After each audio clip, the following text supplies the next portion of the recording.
like to make an announcement.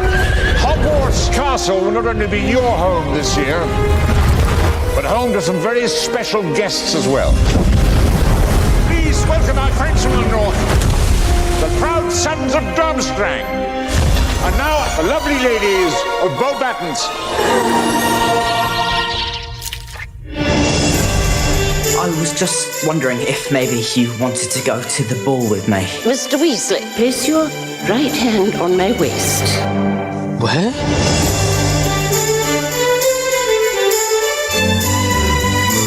Is that Hermione Granger with Victor Crumb?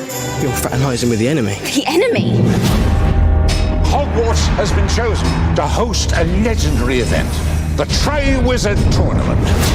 And now, the champion selection. Victor Crumb, Fleur Delcourt, Cedric Diggory, Harry Potter! How did you do it? I didn't put my name in that cup. I don't want eternal glory. It's blood moody. Avada Kedavra. The killing curse. Only one person is known to have survived it, and he's sitting in this room. People die in this tournament. The devils are inside the walls. Something's coming closer. I can feel it. The Dark Lord shall rise again. Is it Voldemort?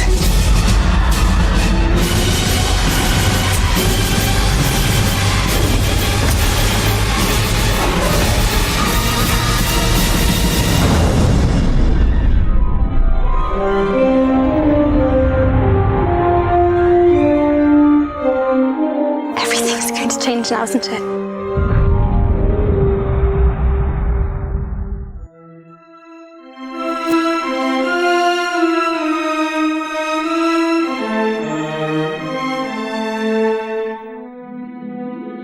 From Providence, Rhode Island, welcome to the Potterverse. It's a podcast dedicated to the book and film universe of Harry Potter. So grab your favorite wands and time turners. Let's step into the night and pursue that flighty temptress adventure.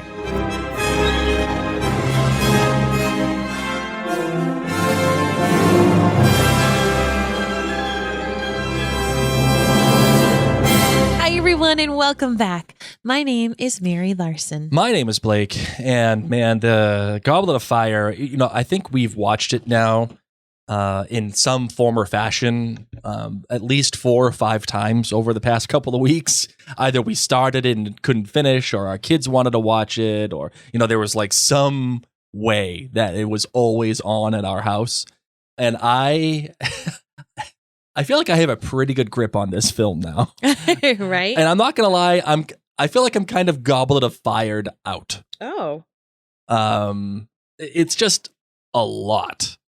And I mean that in a way that like I've spoken about Voyager for Outlander, like all of you Outlander nerds out there.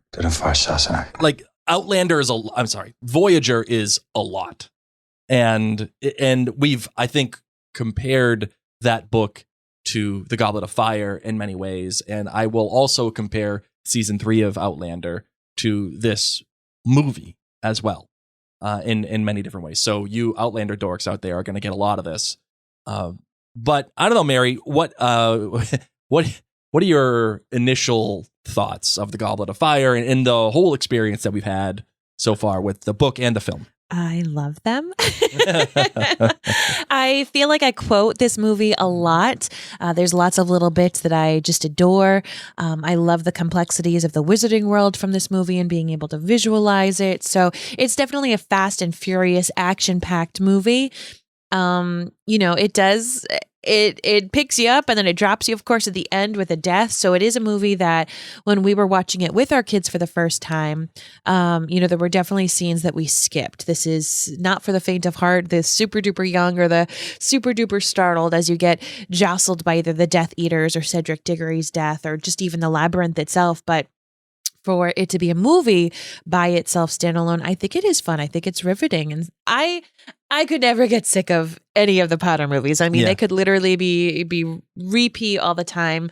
One of the things that I particularly love is just the different direction of music, as we have a different composer. So that is something that you realize right from the jump. Oh, yeah. Is just the different musical themes. And so for those of us who've, either listened to the soundtracks or maybe you've been to Universal and been to the Wizarding World of Harry Potter, not only do you, of course, hear all of John Williams' amazing themes, but you hear a lot of the ones from here in the Goblet Sure. of Fire. And I love to use, the winter song that we hear in this film frequently on posts online. I Right. just think it's just a beautiful little melody. So, but before we jump into all this, we do want to let you know that there is actually a full watch along and listen along commentary track at jointhenerdclan.com. Blake and I watched the movie in full and had a recorder in between us. So if you wanted to and you were a member there, if you want to join, you can join for as little as $2 a month. It's less than a cup of coffee, and it really does help keep this podcast and just our entire media company going. We do run on listener support. So if you do find that we bring a little Lumos to the Knox, then please think about joining at jointhenerdclan.com. And you'll you get can not only the commentary track for the Goblet of Fire, but all the previous films as well. So you'll be able to listen to those in addition to the Goblet of Fire. Yeah. So, and we also want to remind you to subscribe to this podcast and to share this podcast. There's so many other friends out there who love Harry Potter and may want to revisit the series themselves. And now we've completed the 4th book. So think about that. If there's a friend of yours who maybe they have never had they probably should have had Harry Potter since we're a spoilerific podcast. But, just take a screenshot of this podcast, pop it up in your stories. You could tag us at Miriam Blake Media on Instagram. You can also head to miriamblake.com to find all the other podcasts and blogs that we do because we keep really busy. Yep. All right, Marvin, as always, when we have this episode, we have a quick question of the day just to start, just to get the juices flowing, and then we get into the rest of the movie. What was the one thing that you were looking most forward to when it comes to this film as it was adapted from the book? Like, what's that one thing you were like, oh, I couldn't wait to see this? Or even knowing what we know now from rereading the book so closely to watching the film, what were you most looking forward to seeing adapted? I was most looking forward to seeing Voldemort. Yeah. What he was going to look like, Mhm. how he was going to speak. I think also I was excited to see the dragons, but this is the book. This is the time when Voldemort comes back. And granted, it's not until the very end of the movie, but we were all wondering, how is he going to look? Mm. How is he going to sound? How are the spells going to be shared? How is Priori Incantatem going to look? Right. So, all right, Marvin. How about you? That's a great question because I started You saw this movie. with This the is film. This is the first time you've read the book. Right. So it's kind of hard for me to answer that question. All right, so I have to answer it from a different perspective, and that is, okay, seeing the film and then having my expectations laid on top of the book, and then having the book laid on top of the film, still knowing my expectations from the film originally, right? So I guess I wanted to see if I could point out anything else. I think the thing that stood out for me the most from the book is the relationship between Cedric and Harry. Because without Cedric in this film, or at least the portrayal of Cedric in this film, the way that it should be, this film does not work. It does not work on any level. So I needed to get more out of that relationship. And we'll get into what I thought of that and everything. We'll see what happens there. So, all right, Mav, you ready to get into the show? Sure am. Let's do it. I solemnly swear that I'm up to no good.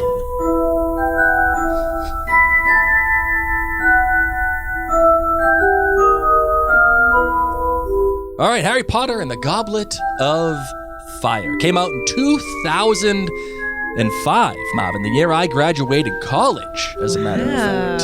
Yes. Holy smokes.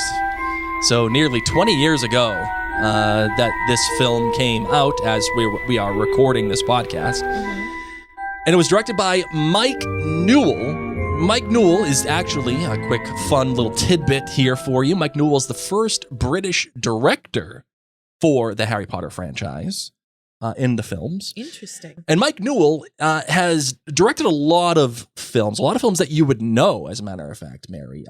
Let's do this. Before Harry Potter and the Goblet of Fire, Mike Newell is most known for the movies Enchanted April, Into the West, The Young Indiana Jones Chronicles, the movie Four Weddings and a Funeral, An Awfully Big Adventure, Donnie Brasco, which is a favorite of mine. He also directed the movie Pushing Tin, in addition to Mona Lisa Smile. That was, Mona Lisa Smile. And those were the films that he was most known for prior to Harry Potter and the Goblet of Fire. Since then, however, he has directed the movies Love in the Time of Cholera. That totally awful failed franchise of Prince of Persia from Disney with Jake Gyllenhaal. That was meant to start off a whole brand new series of films, and it was meant to be like a big deal, and it just flopped in the worst way. He also directed Great Expectations, The Interestings, and Mary, there's a movie on here that I know you have a particular affinity for. That is the Guernsey Literary and Potato Peel Pie Society. Yes. Love it. Love it. Mary turned me on to that film not too long ago. We were watching it on Netflix, and she said, Blake, I think you're going to like this film. And it's about the Germans in World War II occupying this island outside of England, and you know, a whole story of this literary society that was created, and it basically features the entire cast of Downton Abbey. Not really, but many familiar. No, well, it's just about all of them. Just about all of them. So, if you get a chance, go to Netflix and watch the Guernsey Literary and Potato Peel Society film. I'm just going to leave it at that. We'll leave it there. It is very much a Mary movie. The writer was Steve Kloves, who is the longtime writer of the Harry Potter franchise. He, at this point, had written The Sorcerer's Stone, The Chamber of Secrets, and The Prisoner of Azkaban. He, of course, writes The Goblet of Fire, takes a quick break from Harry Potter and the Order of the Phoenix, ironically enough, which is one of my favorite Harry Potter films, and then comes back for Half-Blood Prince, and then he writes The Deathly Hallows 1 and 2. He also writes The Amazing Spider-Man, which was the attempted reboot with Andrew Garfield shortly after the Tobey Maguire experience. Okay. And then he went on to write Fantastic Beasts and Where to Find Them 3. He did not participate in the initial 2. And I will say, even though I had big hopes for Steve Kloves writing the third film, those expectations were not met. Appreciate. All right, Mary. And Patrick Doyle, as you had mentioned, Mary, takes over for John Williams. This is the first movie that John Williams in the Harry Potter series does not compose. And I will say that there is a drastic jump in style for this film, which is probably apropos. Yeah. But I think we'll get into that in a little bit. Marvin, how many lightning bolts are you giving this film? On a scale of 1 to 5. 1 to 5. Oh, and this is the problem. I forgot what I rated the other ones. You gave the other one, you gave Azkaban I think you gave it a 5. I mean, can I just give everyone a 5? Yes. 5. It's a little bit of a lazy take. You can't just give every one of them 5. I'm going to give this one a 4.7. You have to look at it in context. 4.7. Oh, wow. Okay. Fair. Wow. That just threw me for a loop. Okay. I did not. I thought you were going to be like a 4.98. No. No. Because I have written down here 4.72. Get out. You're higher than me. But the problem is, I don't think I'm higher than you on this film. No, so now I have to go back and think about it. It's okay. Too bad. It's already done. I might have to No, it's okay. retract my take. Because you like a lot of the other things that I wouldn't have even necessarily noticed. Fair. Okay. All right. Your GBGs. What do you have for your good, your bad, and your great? My good in this film is actually the score. I just think that it's it's beautiful and adds a different complexity. And like I said, so many of the songs are now ones that I love in all aspects of Harry Potter stuff. So I'm just very, very grateful for a lot of the themes. My bad is the new casting of Dumbledore and his lack of Dumbledore knowledge. Well, he was in Azkaban as well. Oh, wait. Yeah. Yeah, never mind. But I think he was like really bad. He was not my Dumbledore in this film. Oh, agreed. He was not in any way the sweet, lovely, quirky, calm person that I'm used to. I have a take on this. He's my bad because he also didn't do his homework. Okay, there's different ideas about Fair. how you either watch the previous movies or you read the books and you study, or you just go into it open-minded and taking direction from the director. And obviously, I think the director did a bad job in that choice of directing Dumbledore in this film. Okay, so and then my great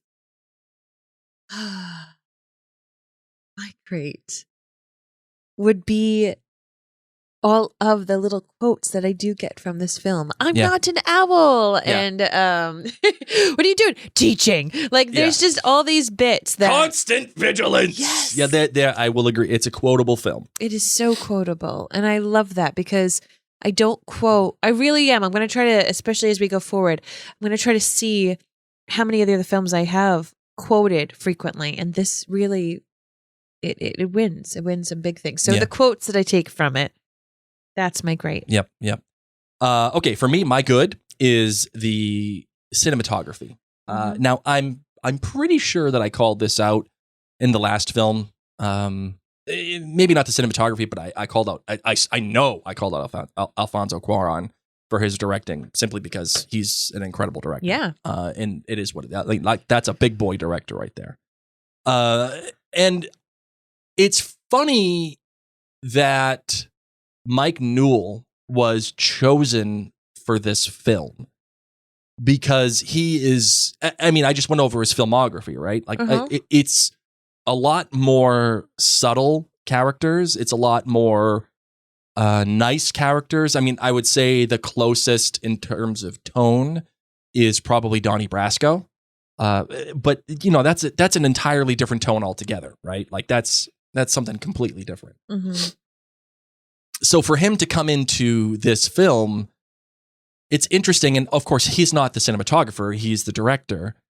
But the director does inform the cinematography, right? So the fact that there is this emphasis on his filmography, on this kind of more sensitive and lighter fare, I think that helps add to what the cinematography is capable of doing. And in particular, and I called it out on our commentary track, the scene with the boot. I think the boot scene sets up what this film wants to accomplish in many different ways. And it wants to highlight something. It wants to highlight some storytelling that I don't think yet has been a part of the franchise at this point. A little bit more dynamism, a little bit more contrast, a little bit more, I don't want to say cinematic because Azkaban was certainly cinematic. Oh, yes. But I would also say that this cinematography in this film sets itself apart from the first three. The first two, in terms of its visual language, are almost identical, right? Because the same people worked on it. Even the third one still takes some... It takes some measure from the first two films. We did in the third film call out the fact that like even the instant opening, right? Like at the Dursleys, how it was a handheld cam, some of it was desaturated, like that was a big deal. But this film, it basically takes the entire visual palette of the first three films and says, screw it. Screw it. I don't care. We're going to do what the hell we want to do. And I have to give... Starting with their hair. I got to give them credit. That takes a lot of Stugotz to do that. And, you know, it sets up Harry Potter, I think, for the larger world that it's going into. And it sets up for the tone of the rest of the story. And That's important. So I have to call out the cinematography. It's a big deal. My bad. I have two. The treatment of the Malfoys. The Malfoys are nothing more than just stick figures in this film, and especially Draco. Draco is just used there for cutaways and like reaction shots and jumping out of trees. I can't believe this is your bad. Why can't just jumping out of trees be your bad? Well, it is my bad. That like, I didn't want to go crazy with that, but yeah, like jumping out of trees is bad. But the Malfoys are treated as nothing more than just stick figures. You know what is so incredible though? Just in general, the little amount of screen time that Draco Malfoy is on in these movies, and yet he is one of the, most recognizable and most thought of characters in the Harry Potter series. Mm-hmm.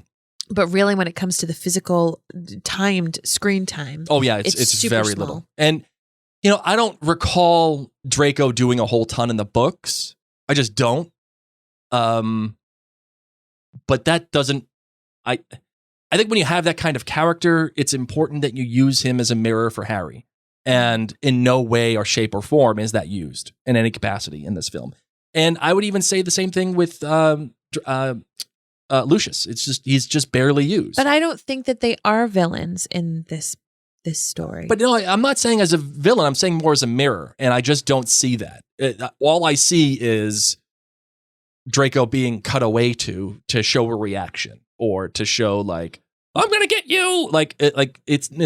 It's nothing. There's nothing there. I would even argue the same thing pretty much for Hermione. Hermione is, I think, decimated to almost nothing in this film. But we'll get there when we get there. My real bad, though, obviously, Mary, is what I was looking forward to seeing, which is, can I get anything out of the Cedric-Harry relationship? And I didn't. I didn't get anything out of it. It's just there to be there. Mm-hmm. And I think that undercuts the entire film. It's not to say that Robert Pattinson is bad. It's that there's nothing between the two. And like I said, Cedric is the emotional core of the film. Mm-hmm. And if he doesn't work, then the film doesn't work.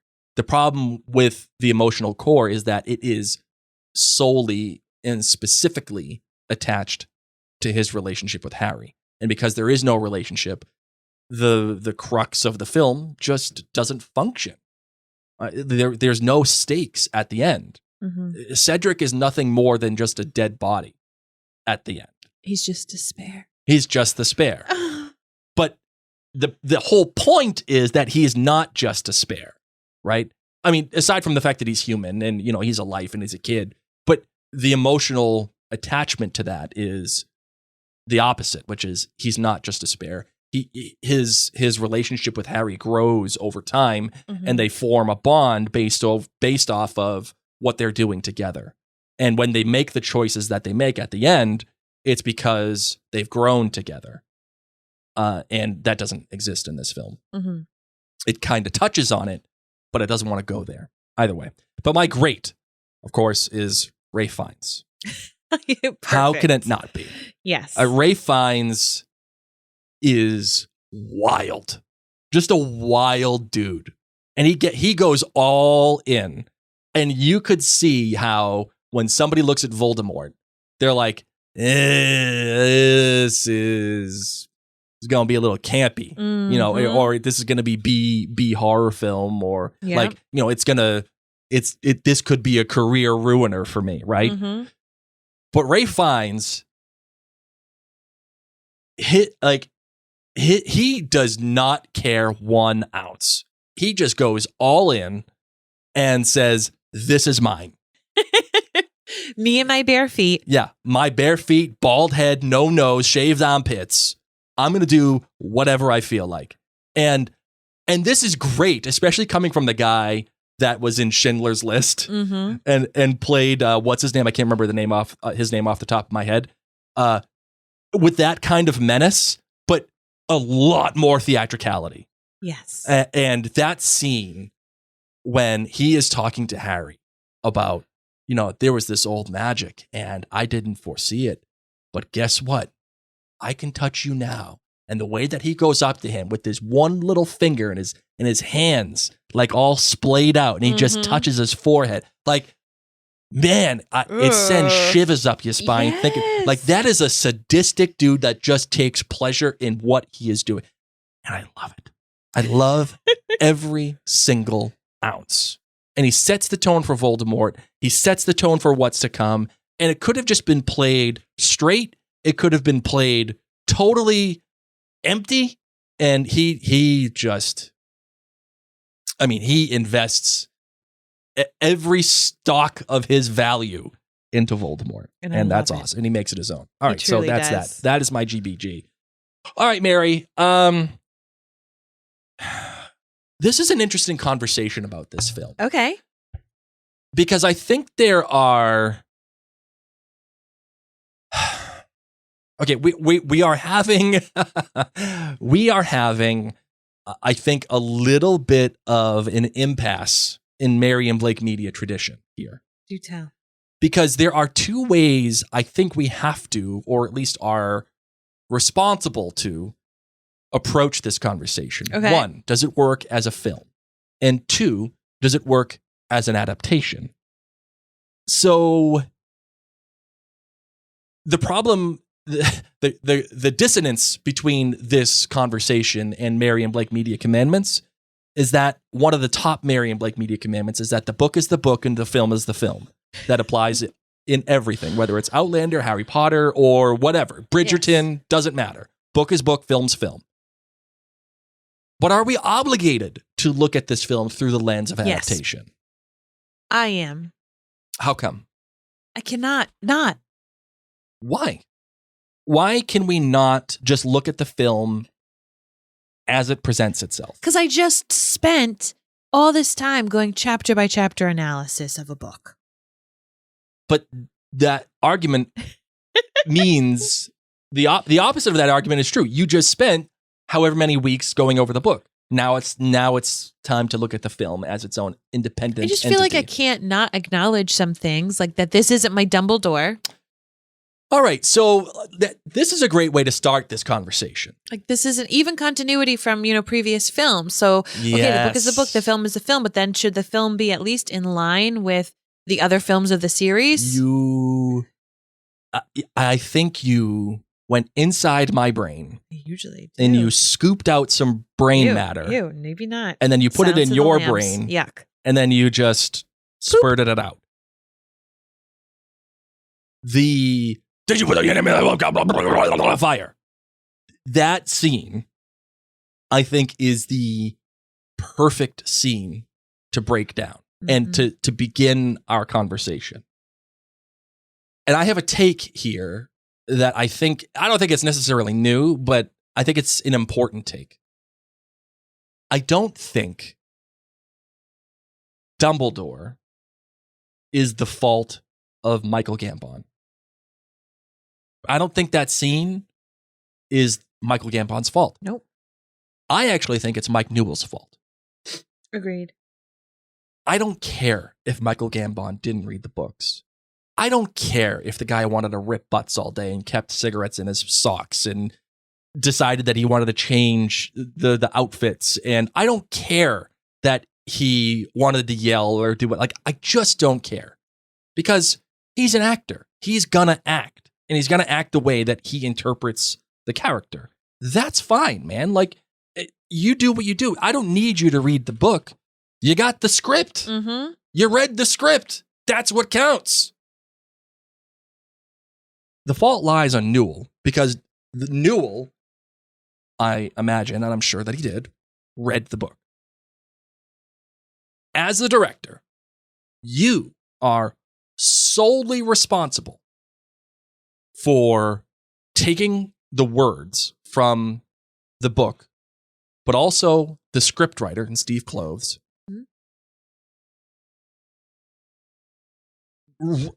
directing the scenes that Kloves writes, but also through the lens of the book. You are responsible for making sure those things jive. And if you can't do it, then what are we doing? And my suspicion is that Newell fundamentally misunderstood that scene. Because he makes it about Harry and Dumbledore. And he makes it about... It makes it Dumbledore being fearful, almost. That's Yeah. what comes off to me. It's like this big fear, and then almost shades of disappointment. Like, did you put your name in this? You know, like an angry parent that you see at a playground who's just mishandling things. And Mary, when I said you took my brains out of my head, it's... I don't care that the book said, Dumbledore said calmly, right? I mean, I do because the book says it. And I know it's a big, great joke that Dumbledore said calmly. And then, Gambon does the exact opposite, right? But when you said Dumbledore as a character has been established in a particular way in the first 2 films, certainly by Richard Harris, and then somewhat carried through in the 3rd film, Dumbledore is a character that is always, for the most part, in control. Little goofy, little funny, but for the most part, caring, under control, understands the situation, and is calm in the face of a situation when everybody else is a disaster. Right? And we don't get that in this film. Mm-hmm. Right? We don't get it. And that is the failure, I think, with the Dumbledore thing. And that has nothing to do with what the book said because calmly. It has nothing to do with how Dumbledore reacted in the book. It's translating the language of the character from film to film. What do you think about all of that? I mean, as I've said before, I just think that it's sad that Richard Harris, I do think that he did a disservice by not educating himself on Michael Gambon? Sorry, Michael Gambon. Yeah. Yes. Sorry. That's okay. I loved Richard Harris. Yeah, Richard Harris is just my the best. Dumbledore. And I feel like it's a disservice that Michael Gambon didn't do the research, see the previous films, read the books to really get a flavor. Sure. You're coming in, after it's already been established. So I do think that he has some ownership. Mm-hmm. But I agree. I put it on the director. Yeah. And I think that's why this conversation is a great jumping off point for this film, right? Because we talked about dissonance. I think there's a cognitive dissonance between the book and the film, in that the book, if you read it and you look at it, the plot is just paper freaking thin. There's this Triwizarding tournament. There are things that happen. Voldemort comes back. That's it. I mean, yes, there's Faux Moody and there's Moody and David Tennant. And Death Eaters come back. Death Eaters and yes, but those are all related, right? That's all related to Voldemort coming back. I would say the book is better in the worlds of world building and characterization of those characters, right? Through the actions that they undertake. I mean, ideally, because the author wrote it. Yeah. Right. Big difference. But I think the book works on any level, not because of the plot, like the way that Azkaban was, right? Azkaban was so stuck in plot because it needed to be, right? Time travel and the whole thing. But the book, Harry Potter and the Goblet of Fire, the book was it works because the world is so much larger, right? Yes. And everybody within that world is operating within these spheres. And there are all these little things happening around Harry that inform the plot of the book, which make it larger. The movie is the opposite. It decides to take all the world building stuff that made the book what it was and essentially cut it out. But then to make the plot of the book the main point of contention or the main point of concern for how the film works. Do you think the film suffers because of this, or do you think that is a benefit to the film? Oh, that is a great deep question. I assume you have a really strong opinion on it either way. I don't have a strong opinion on it either way. I just want to. I noticed it and I wanted to bring it up. I think they did the best they could with it being on film and having a time constraint. Yeah. You know, I mean, I had you watch the film rather than read this book because we were in our courtship and I was trying to quickly catch you up on Potter for a reason. Sure. So, you know, really this book, what you take from it, what you need from the Goblet of Fire is that Voldemort comes back. Right. And I also like that this once again shows the humanity of Dumbledore, that he can mess up. Because when you think about things in like the grand scheme, like the whole 7 books, and having doubts about Dumbledore and his choices that he makes, I mean, he's fooled for another entire year. I mean, he's had 2 Voldemort run professors in the last 4 years. Yep. So I think it just kind of, there are bigger important plot points that come out of this book in the midst of its fun and whimsy and magic world building. What are your thoughts?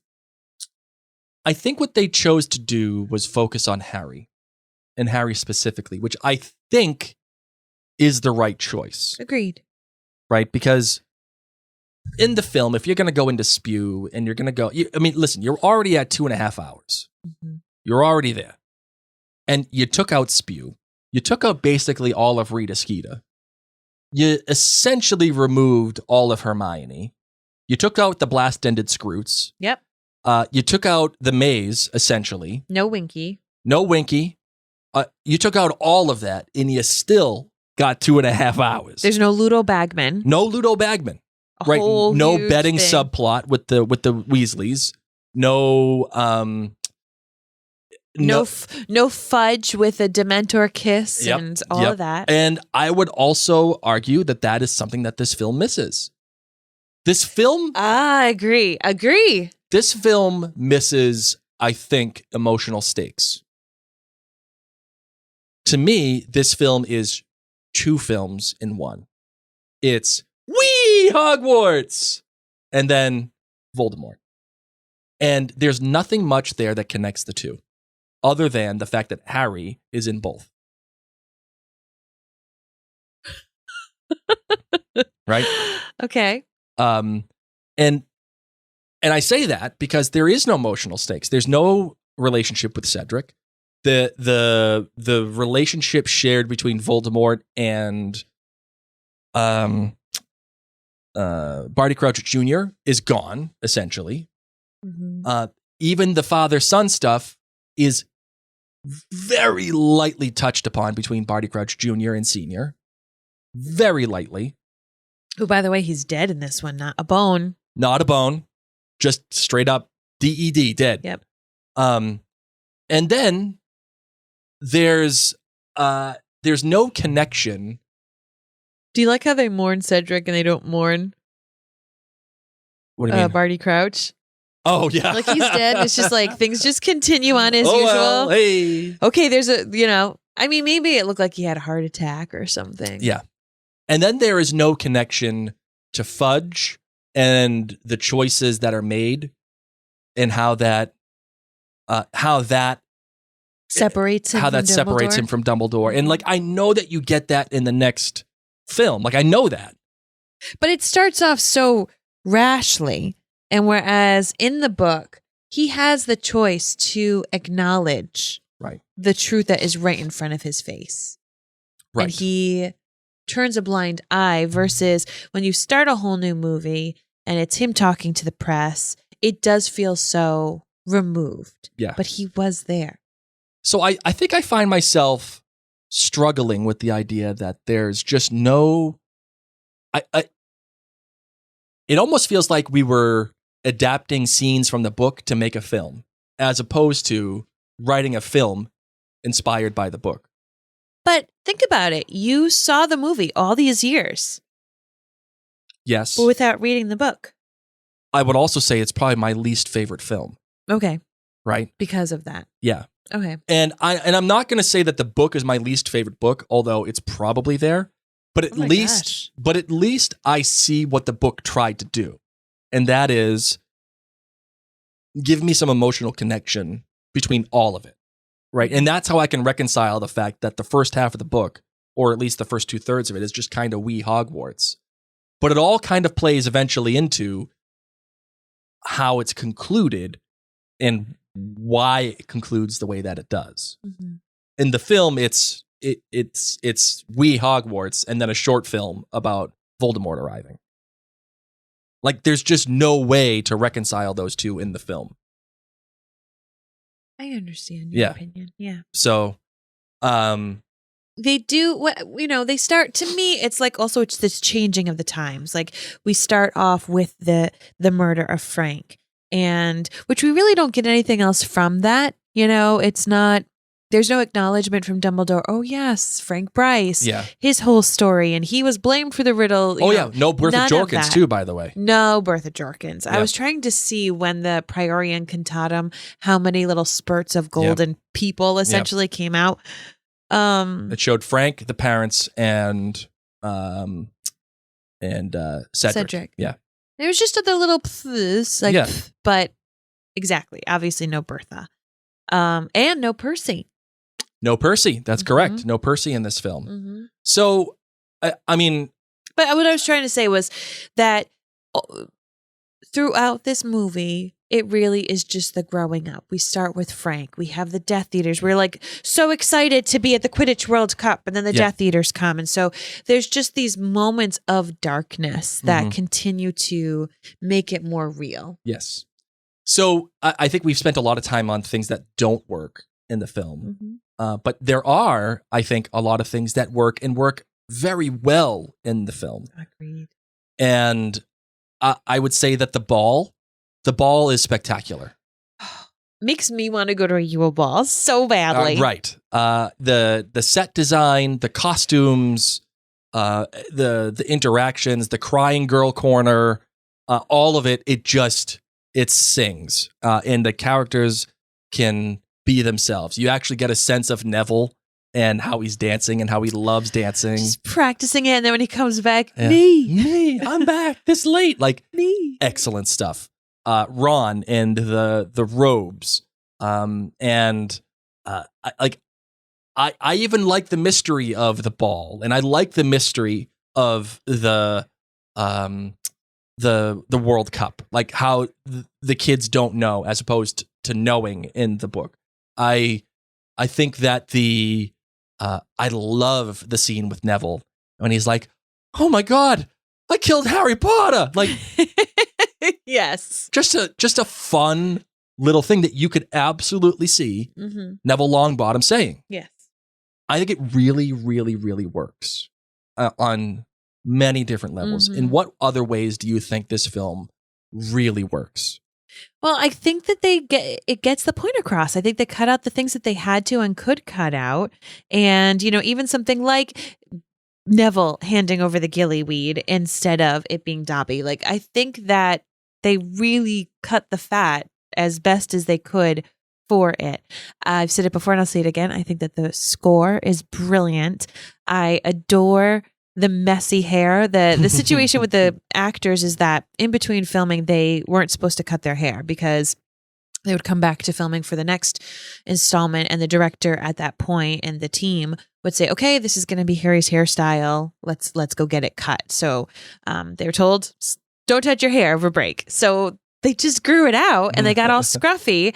And then when they came to set, the team decided, you know what? You look like sloppy 14-year-olds. Perfect. We're just going to keep it. We're not going to trim it. We're not going to help it. And I absolutely love it because the hair's very distracting at some points. Yeah. Especially Harry's. Harry's is... And I feel like this is the first movie that it was, because that was such an important bit in Harry's physical character was that his hair could never look proper. So this is the first movie where I was like, there we go. There's the messy Potter hair that I'm talking about. There was even in the first book how Opportunity tried to cut it and it just grew right back overnight. Yeah. So I actually really, really loved all of these bits and just their costuming. You're really starting to feel this feeling of like what they would choose to wear. We started to feel it even in Prisoner of Azkaban, the people being sloppy with their clothing and or just their casual clothes. So I love the world that was built. I love the interactions. Like you said, I killed Harry Potter. We just get these little moments and little bits of these students who we've now gotten to know for 3 movies. The Quidditch World Cup was super fun. I wish that it was longer so that we could have seen a bit more of the play, as seeing Quidditch on screen is always a highlight for me, as I couldn't envision it well in the books. Well, we didn't even see the world. Like, we didn't even see. You just saw the little introduction, of them flying around and Crumb, shaking his fist. Yeah.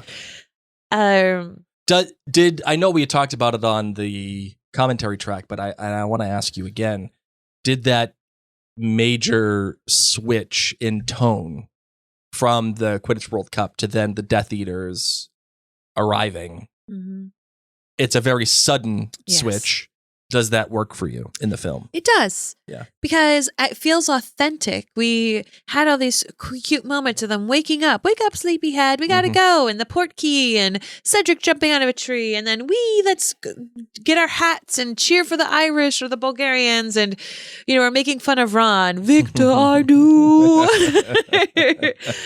And the middle of that, in the middle of them dancing and laughing with Ron, Arthur comes in. It's not the Irish. Yeah. I love that because that's how it would have felt for them. Sure. Just completely being taken off guard, being thrown in the chaos, running around not knowing where each other was. I still think it's crazy that Arthur Weasley didn't stick with any of the kids that he was responsible for. Arthur Weasley, you are responsible for Harry Potter. Harry freaking Potter. I got to find the... I know. You haven't been using your sound effects recently. Oh, my goodness gracious. Where is... I don't have my sound effect. I can't find it. Oh, my gosh. I don't know where it is. I'm sorry. Harry freaking Potter. Thank you. Oh, here it is. Got it. I'm Harry freaking Potter. There we go. Key, but I tried. I haven't heard it in so long. Oh, Darren. Come on, Darren. You know better than that. Yeah, I just... it was perfect. It's funny because we don't start this movie on Privet Drive with the Dursleys. We lose the Tongue Toffee. No, we don't. Exactly. Yeah. So it is... But mind you, as they do the books, it's not really that important. That plot line that Harry needs to return back to the Dursleys is not really strong in the movies. It's stronger in the books, and we get the understanding of the protection, but we don't really have that in the movies. Yeah. So we assume that he goes back after. Is that a mistake that it's not in the film? Like it would have taken too much more time. I also think there's no Molly in the film. No. At all. Nope. No Molly whatsoever. I mean, because think of that. They went to his house and they came through the fire and they were stuck behind the fireplace and the Tongue Toffee. That would have been delightful. But does that help move the plot? Does having Mr. Diggory stick his head through the fire and eat a piece of toast from Molly further the plot? No. It just adds more to the whimsy and magic and the world building.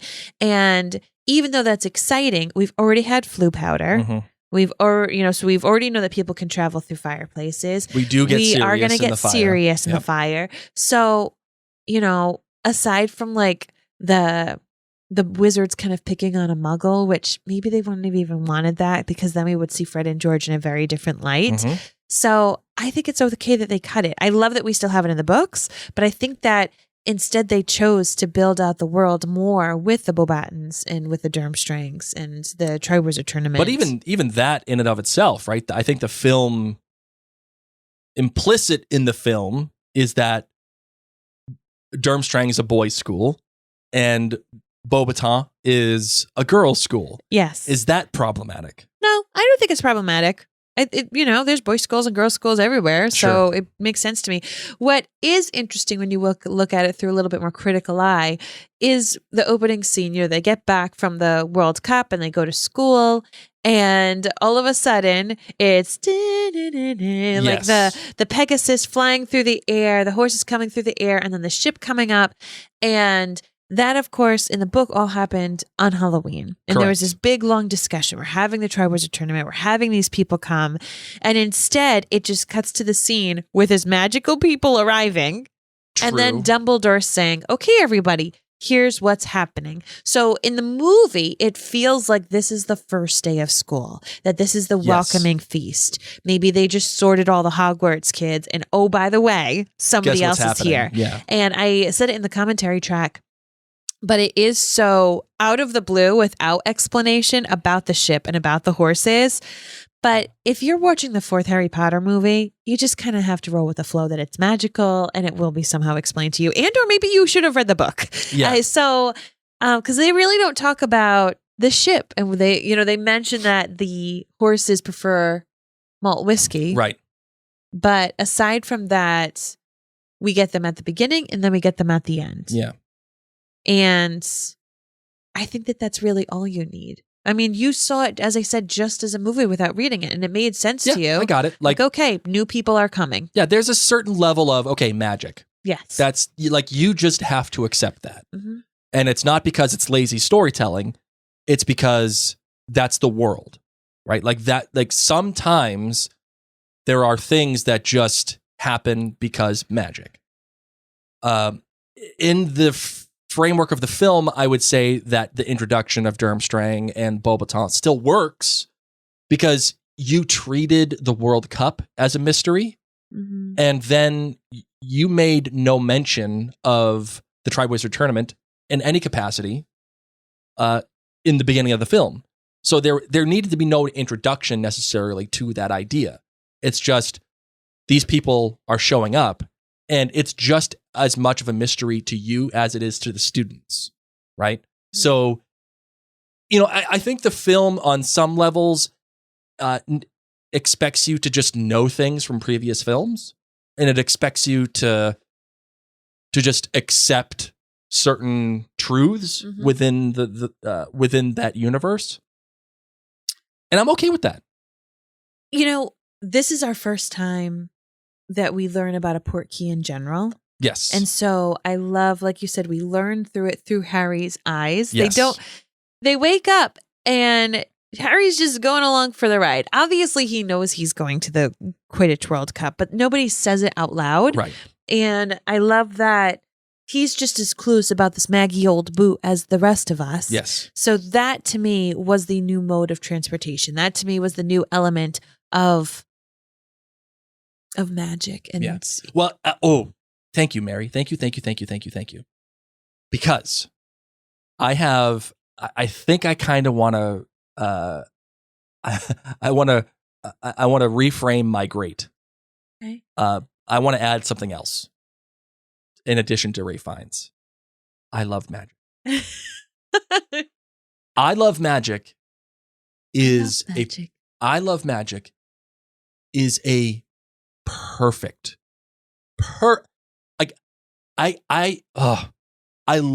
cannot think of a better bridge between 1 and 3 to 4, 5, 6, 7, and 8. I love magic. It's just I can't think of a better line. Yeah. And the reason why I think that is because as Harry is going, he's walking along and he's seeing it's reminiscent of the Diagon Alley scene, all the people, all the Quidditch, all the tents, everything, right? Mm-hmm. And you get that wild sense of things are just happening around you the world is existing without you. Yes. And then you see the tent.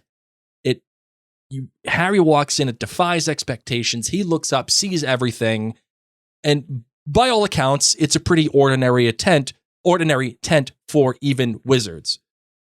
Because it's probably not all that great, but to a muggle or someone who has yet to see this kind of magic, and as someone who is still relatively new to the wizarding world, Harry and we, as viewers, can turn around and look at that and say, I love magic.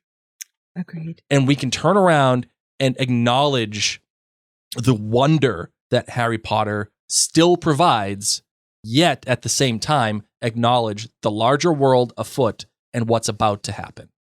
And still recognize, no matter what, these movies are about magic. And that is so freaking cool. Yeah. Right? I Love Magic is a perfect example of characterization and understanding the frame of mind for Harry Potter, and that he's still learning, and it's just a great experience. Something I'm just going to shift gears. We get our first look into the pensieve in this movie. Yes. And we get to see Dumbledore casting his memories aside. We see Harry go into the pensieve and kind of relive that moment about Barty Crouch Jr. on trial. And Dumbledore gets to share a lot of this. And I love it because memories play such a huge thing. I mean, Snape's memory is what enlightens Harry about everything that happened. So I love how deep the use of the pensieve and memories was in this movie. I don't know if that's something that the author really fought for, saying you have to use this. This is going to be really important, or if it just worked out. Because there's other aspects of magic or the movies that I feel like don't get explained, like Priori Incantatem. So when Harry says, oh, our wands, and then, this thing happened, and Dumbledore says, ooh, Priori Incantatem, you saw your parents. Doesn't go into anything else. Doesn't go into dual wand cores and then recognizing each other, and that Priori Incantatem means it regurgitated the most previous spells. Doesn't go into, those weren't ghosts, those are just echoes. It's just, oh, Priori Incantatem, you saw your parents. Cool. And then nothing. That's it. Yeah. And mind you, visually on the screen, really cool, right? Yeah. And for people who haven't read the book or don't necessarily understand why it's happening, you can just be seeing it as these are two great wizards. There is something special about Harry and Voldemort. And as you go and you just watch the movies alone, then later on in the other movies, when you hear that they have the wand cores and that's why they don't like to fight each other, you could say, oh, then that's what must have happened in 4. This explains it. But the other thing that I like about the pensieve is Harry gets to see a trial in the Wizengamot. Yes. And in 5, he has to go because of his underage source of magic. Right. So it's just so neat to have these things and these settings and these ideas that, as I said, we don't get to cover Priori Incantatem and wand cores here, but we do get to cover that in later movies. Yeah, and that, Mary, I think brings up another layer of conversation about this film, right? Because once again, we talked about the idea of, okay, does this film work as a film, or does it work as an adaptation of the book, right? Like there were two angles to this conversation we could take. Another angle that we could also take is, does this film work within the context of the larger story, right? Of the larger franchise. And is there an excuse, right? Or is there a valid interpretation of storytelling where it's like, there are certain things that we have to talk about to tell a complete story in this one particular film. Yeah. And then there are certain things that we have to talk about because the book talks about it. And it leads to other things on Harry Potter writ large, right? So if we were to look at Harry Potter writ large as one giant film, I would look at the Priori Incantatem thing and I would say foreshadowing, right? Yes. Because at the end, you can look back and say, oh, that's what he's talking about. Yes. I get it now. Because this doesn't happen in other wizarding battles. We're going to see a big dueling scene in the next movie when everyone's shooting spells at each other. This doesn't happen for anybody else. So with that in mind, though, right? If we can look at it on the whole and say foreshadowing and accept it as a storytelling device,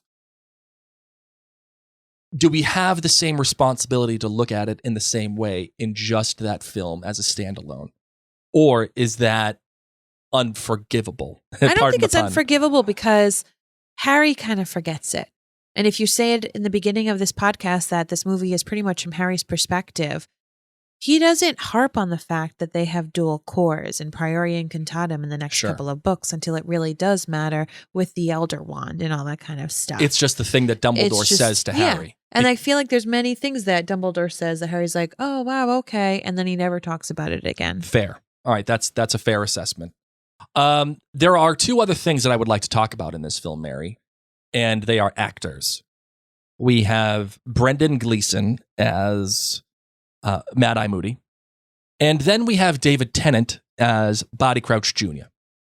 My sense from the Harry My sense from the Harry Potter community is that Brendan Gleeson is widely praised for his portrayal of Mad Eye Moody and Faux Moody, true.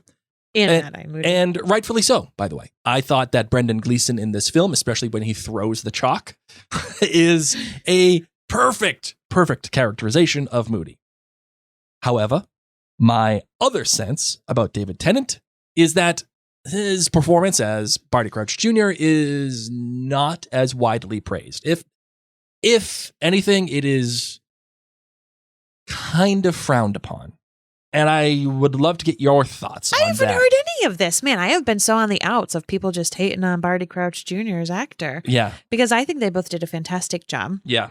I think if anything, Barty Crouch Jr. could have looked younger in the Pensieve as, the whole father, but we don't lean into the father storyline, so I don't really need that awfully much. I think he did a great job. I mean, he's on screen for 3 minutes? Sure. So I guess and I think he has a very recognizable face. Yep. So I do like that. I guess then, is it more like they sacrificed the character as opposed to the actor not doing well? Did they sacrifice They didn't get Junior? to build Barty Crouch Jr.'s character in this movie. Yeah. No. Yeah. It was just, oh no, it's Barty Crouch's son. And wee! Yes. Bet you didn't see that coming. Yes. There was no pathos. I mean, and I think Winky added so much to that too. So by cutting out Winky and by cutting out this entire father-son element, you lost the depth of his character. So I don't think it was the actor's fault. I could even forgive.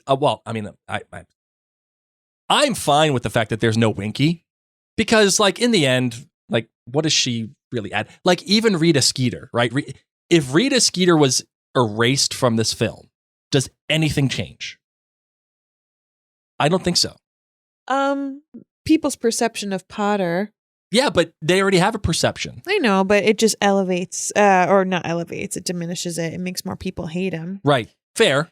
But I guess what I'm getting at is this. I'm okay with the fact that Winky isn't in the film, because I don't think that there's much there for Winky to do outside of.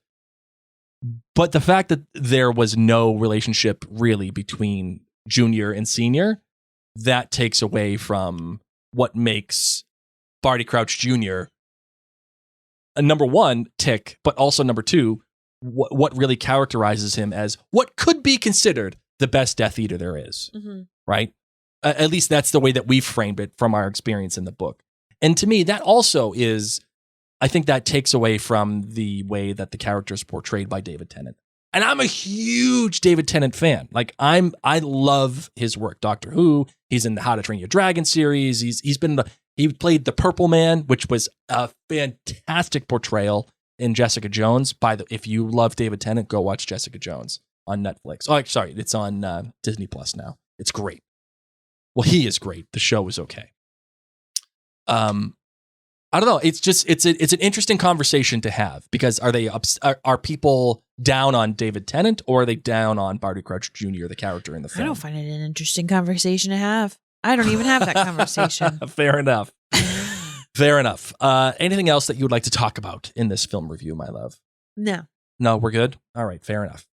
All right, want some trivia? I would love some trivia. All right, let's do some trivia, shall we? Normally, I think I have some music for this, but I can't find it. So, oh well, here it is. Some trivia. Director Mike Newell was not aware that Alan Rickman wore black contact lenses for the role of Snape, until one day when he was complimenting him on the amazing shade of his eyes. Rickman leaned over and popped one of the lenses out and revealed his true color. Just thought that was fun. He could wear contacts, but Dan Radcliffe. In one of the first takes of Hermione's Cinderella moment at the ball, Emma Watson actually tripped in that fancy dress and fell down the stairs. Yep. At least one full-scale dragon was constructed on the set, which could have even blow fire, as a matter of fact. The dragon was created partially from the basilisk puppet seen in Harry Potter and the Chamber of Secrets. Very cool. Yes. The underwater scenes were shot in a huge purpose-built tank with a blue screen background. Safety divers swam in between takes with scuba regulators to allow the actors and actresses to breathe without having to surface. And Daniel Radcliffe alone logged around 41 hours and 38 minutes underwater during the course of filming. Holy smokes. At one point during training, he inadvertently signaled that he was drowning, sending the crew into a huge panic to bring him back up to the surface. Wow. Ralph Fiennes was not wearing any makeup to cover his nose. In order to make the character scarier, editors digitally remove his nose. Nice.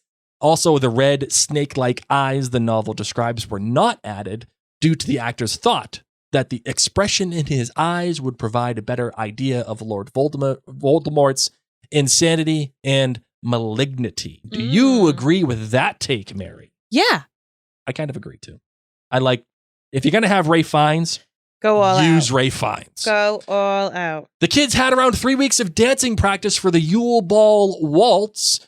Daniel Radcliffe, however, appears in almost every scene of the entire movie and thus only had 4 days to prepare for the task. In several interviews, he has given the reason why for his dancing is shown mainly from the waist up to avoid showing his fumbling feet.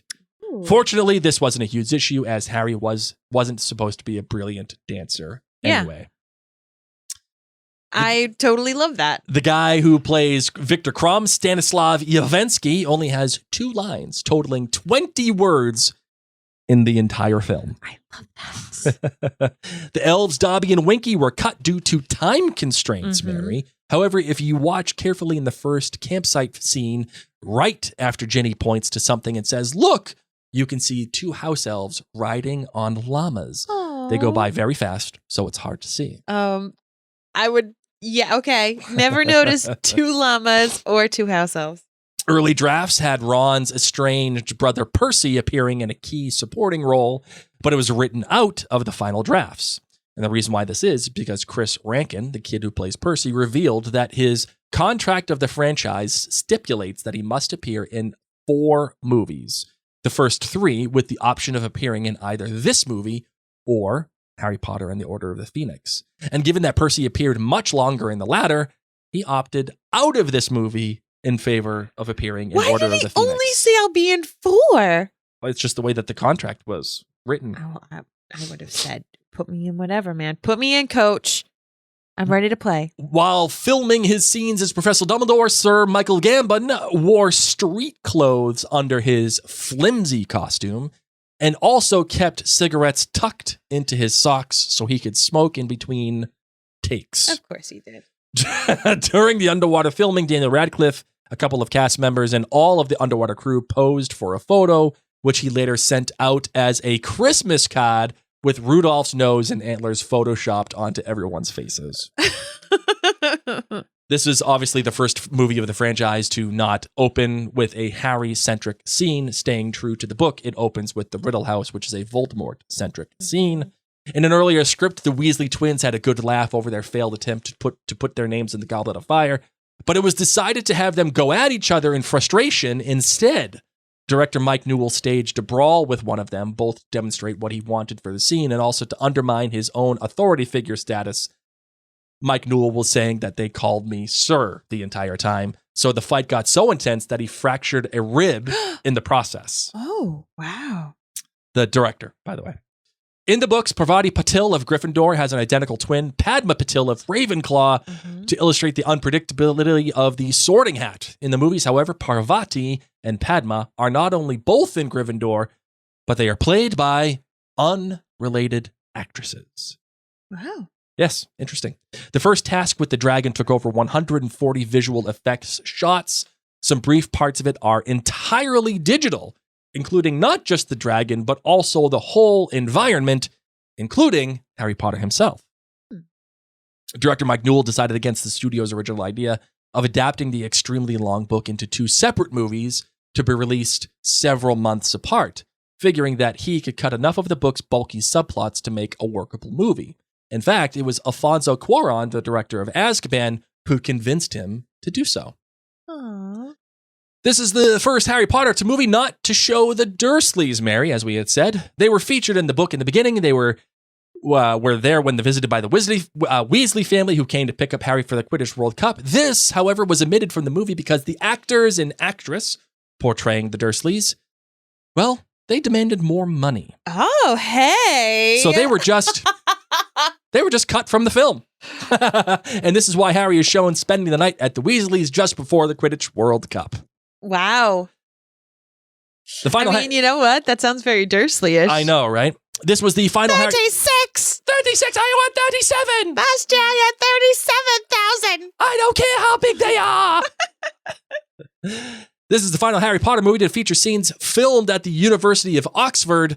Oxford inspired much of the architecture of Hogwarts, including the Great Hall, Mary. Henry Cavill, modern-day Superman, originally auditioned for the role of Cedric Diggory. Oh. This also features one of the largest underwater sets ever constructed. It has the capacity of up to 500,000 liters, or 132,000 gallons of lot of water. And its largest underwater set constructed was actually for the Abyss, which had guess how many gallons of water the Abyss? I don't even know. 7 million gallons of water. Hope there wasn't a drought that year. Oh my God. A digital spot removing technique, which had been previously used for such television shows as Desperate Housewives, was applied in post-production to clear up some of the more severe teen skin problems, since makeup tested poorly for close-up shots in particular, Mary. All the acne. This is the only Harry Potter movie to not contain a Hermione casting a spell. Ooh. This is the first Harry Potter movie to receive a PG-13 rating for its international equivalent, and the preceding movies having been rated PG for its international equivalents. Currently, the DVD holds the Guinness World Record for being the fastest-selling DVD of all time. The achievement was added to the 2007 book edition of the Guinness World That's really cool. Records. The walls of the Great Hall were covered in highly reflective silver lurex fabric for the Yule Ball sequence. Originally, paint was going to be used, however, it was too flat and did not have the desired effect. The same material was also used to create the curtains. Oh, nice. This was the theatrical movie debut of Robert Pattinson. Yes. And as with the petrified figures in Harry Potter and the Chamber of Secrets, full-sized models were used for the underwater scenes, which required the charmed teamed actors and actresses to keep completely still. And the reason why Hagrid stabs Professor Flitwick in the hand isn't just because he's distracted by Madame Maxine, but you'll also notice that Flitwick moved a bowl of sweets that Hagrid was aiming for. Oh, Flitwick, that's what you get. The first names of the parents of Tom Riddle, and were Thomas and Mary, as written on one of the gravestones, are actually not mentioned in the books, but they do still come from from the author. Mm-hmm. When the contestants enter the arena for the third task, the Beauxbaton girls are, in fact, dancing the Macarena. Yes. That was intentional. John Williams did not score this movie, not because he just didn't feel like it, Mary, or he felt like there was some artistic value in not doing it. He did not score it because he decided to score the movie Memoirs of a Geisha. Okay. So that's the reason why. This is the only movie in which Polyjuice Potion is shown to replicate the voice and speech patterns of a person. In the other movies where it was used, the person who takes the potion still retains his or her own voice. It should be noted, though, that Polyjuice Potion is very complex to make, so the duration of power or its effects may depend on the skill of the wizard preparing it. Oh, hey. So maybe because they were young teenagers, they missed the change your voice aspect. And also, it just goes to show you that even if they didn't miss the change your voice aspect, it shows you, once again, that Barty Crouch Jr. is, in fact, a very powerful and knowledgeable wizard. Yep. There you go. From this movie on, whenever a student or staff member was required to drink a potion, he or she was actually, in real life, given soup. Soup? Soup. According to the cast, from then on, the top 2 flavors were carrot soup and coriander soup. Oh. Yeah. I wonder why soup. Harry Potter, Cedric Diggory, and Victor Crumb all being Triwizard Tournament contestants is actually coincidental, as all 3 were actually seekers in Quidditch. Oh, wow. M. Night Shyamalan was considered to direct this film before Mike Newell, but turned it down. I would love to have seen an M. Night Shyamalan Goblet of Fire. Cedric was dead the whole time. Did Harry kill him? Let's see. This was the only film in the franchise to take place entirely in the Wizarding world. There are no Muggle settings. The Hungarian Horntail's manner of breathing fire by shooting a pair of chemical liquids that cause a fire blast on contact is possibly based on the same fire-breathing manner used by the dragons in the movie Reign of Fire. Haven't seen it. It's a great film. Alas. It's so bad that it's great. No. It's Matthew McConaughey No. and Christian Bale. No. It's great. Go watch it. Robert Pattinson has stated that he would much rather play Cedric Diggory again, despite the character being killed off in this movie, than in fact play Edward Cullen in the Twilight Saga, Wait. the role for which he is best known. He's more proud or appreciates the Cedric Diggory thing instead of... That he would much rather go back and play Cedric Diggory than Edward Cullen. Why? That's what he just said. Okay. Well, you're welcome for the thousands and millions. I know, that right? Twilight continues to pay you. At one point, when Harry was talking to Dumbledore in his office after seeing the flashback of Barty Crouch Jr., you can see the Deathly Hallows symbol when Dumbledore looks into the glass cabinet. Very cool. At the Quidditch World Cup, Amos Diggory says, "Parting of the ways" to Arthur Weasley, and they separate to go their respective tents. This is a line from the book, only in a different context. In the book, Dumbledore says this to Cornelius Fudge when Fudge refuses to admit that Voldemort has returned. And for pacing reasons, this epilogue was deleted from this movie in favor of using it as a subplot for Harry Potter and the Order of the Phoenix. And when Moody explains to Harry that the faux glass helps him to keep an eye on his enemies, the face of Barty Crouch Sr. appears for just a moment. Moody also tells Karkaroff that he used to think as dark wizards do. Both moments foreshadow that Moody is actually Barty Crouch Jr. in disguise. During filming of Harry Potter and the Order of Phoenix, eventually, Alan Rickman banned Rupert Grint and Matthew Lewis from coming within 5 meters of his brand new BMW because during the filming of this film, Goblet of Fire, they spilled milkshakes in his car. The voice heard on Frank Bryce's radio in the beginning of the film is actually the voice of Mike Newell, the director. When the twins are denied entering their names in the Goblet of Fire, they are thrown out and grow beards. When they start wrestling, Fred tells George, "Get off or I'll tear your ears off." In Harry Potter and the Deathly Hallows Part 1, George gets his ear cursed off. And lastly, Harry Potter practices his underwater breathing in a large bath, and as he is underwater, Moaning Myrtle appears underwater with him and is checking out his body. Harry sits up, at which point Moaning Myrtle cuddles in next to him and gazes adoringly into his eyes as he uncomfortably tries to cover up. The problem with all of this is that at the time of the shooting the scene, Daniel Radcliffe was only 15 years old, whereas Shirley Henderson was, just a wee old 40 years old. In an earlier script version, the scene ended very differently. After learning about the mer people, Harry asks Myrtle if she knows a way to breathe underwater for an hour. She takes great offense at the question, as she hasn't been able to breathe for about 50 years, and leaves in a huff. Nice. So that is that for all of the trivia.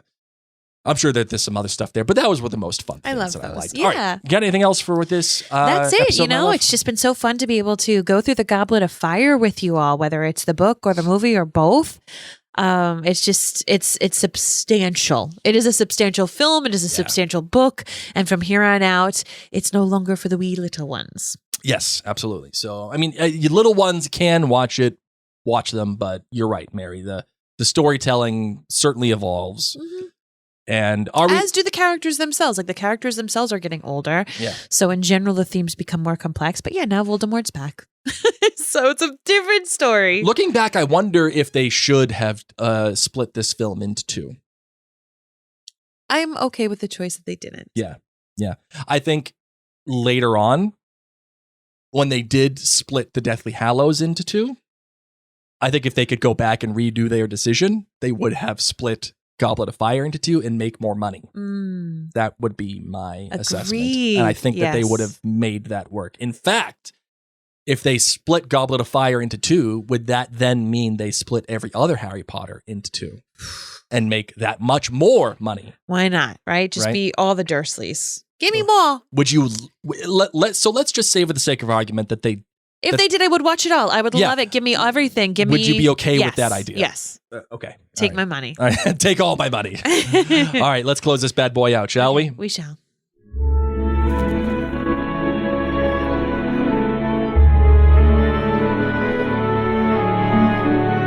Thank you all so much for tuning on in. Don't forget to take a little screenshot, as I said earlier, to pop this into your stories or on your wall.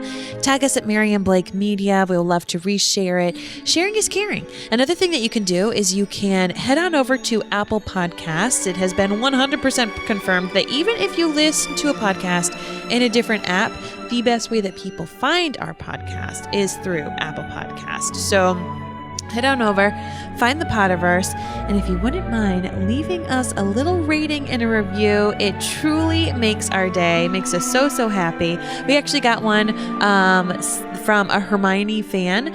Why I love this podcast is it was hard finding a good podcast as a young Potterhead. After I found this podcast, I will listen to it 24/7, cleaning my room, doing laundry, and making food. I would definitely recommend speaking for myself, but I believe new and old Potterheads will fall in love with All right. this podcast. Thank you. Thank you, young Potter fan. I love that. That's so nice of you. All right, Marvin, that's it. That's all we got. My name is Mary. My name is Blake. Mischief managed.